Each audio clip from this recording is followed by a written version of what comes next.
യോഹന്നാൻ സുവിശേഷം 14 അധ്യായം 18 വാക്യം. ഞാൻ നിങ്ങളെ അനാഥരായി വിടുകയില്ല, ഞാൻ നിങ്ങളുടെ അടുക്കൽ വരും. ഞാൻ നിങ്ങളെ അനാഥരായി വിടുകയില്ല. കർത്താവായ യേശുക്രിസ്തുവിൻ്റെ പരസ്യ ശുശ്രൂഷയുടെ അവസാന നിമിഷങ്ങൾ കർത്താവ് തൻ്റെ ശിഷ്യന്മാരോട് വിടവറയൽ പ്രസംഗം നടത്തുമ്പോൾ അവർക്ക് നൽകുന്ന ഒരു വലിയ ഉറപ്പാണിത്: ഞാൻ നിങ്ങളെ അനാഥരായി വിടുകയില്ല. 3.5 വർഷക്കാലം കർത്താവിനോട് കൂടെ നടന്ന ശിഷ്യന്മാർക്ക് ഇനി ക്രിസ്തുവിൻ്റെ സജീവ സാന്നിധ്യം നഷ്ടമാവുകയാണ്. കർത്താവ് പറയുന്നു, ചില ദിവസങ്ങൾ നിങ്ങൾ എന്നെ കണ്ടില്ല എങ്കിലും ഭാരപ്പെടേണ്ട, ഞാൻ വീണ്ടും നിങ്ങളുടെ അരികിലേക്ക് മടങ്ങി വരും. തിരുവചനം കേൾക്കുന്ന പ്രിയ ദൈവജനമേ, ഇങ്ങനെ ഒരു ഉറപ്പ് ഈ ലോകത്തിൽ ആർക്കാണ് നിങ്ങൾക്ക് നൽകുവാൻ കഴിയുക? ഒരിക്കലും നിങ്ങളെ വിട്ടുപിരിയില്ല എന്ന് പറയുവാൻ ഒരു മനുഷ്യനും കഴിയില്ല. അങ്ങനെ ആരെങ്കിലും വാഗ്ദാനം ചെയ്തിട്ടുണ്ടെങ്കിൽ അതെല്ലാം പൊള്ളയായ വാഗ്ദാനങ്ങളാണ്.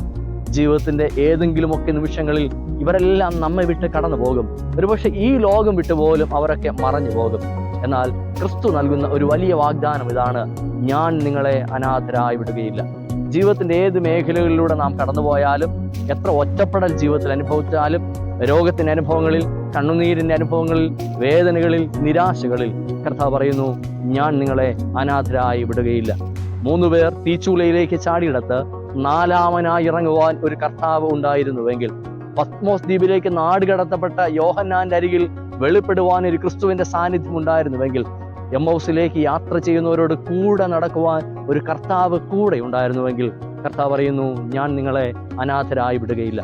38 വർഷക്കാലം ബെഥസ്ദാ കുളക്കരയിൽ ആരുടെയും സഹായമില്ലാതെ കഴിഞ്ഞ ആ മനുഷ്യൻ പറയും, എന്നെ തേടി വന്ന ഒരു കർത്താവുണ്ട്, എന്നെ അറിയുന്ന ഒരു കർത്താവുണ്ട്, എന്നെ അനാഥനായി വിടാത്തൊരു കർത്താവുണ്ട്. ബെഥാനിയയിലെ ലാസറിന്റെ ഭവനത്തിൽ മാർത്തയ്ക്കും മറിയയ്ക്കും പറയുവാനുള്ളതും അതുതന്നെയാണ്: ഞങ്ങളെ അനാഥരായി വിടാത്ത ഞങ്ങളുടെ ഗുരുനാഥൻ.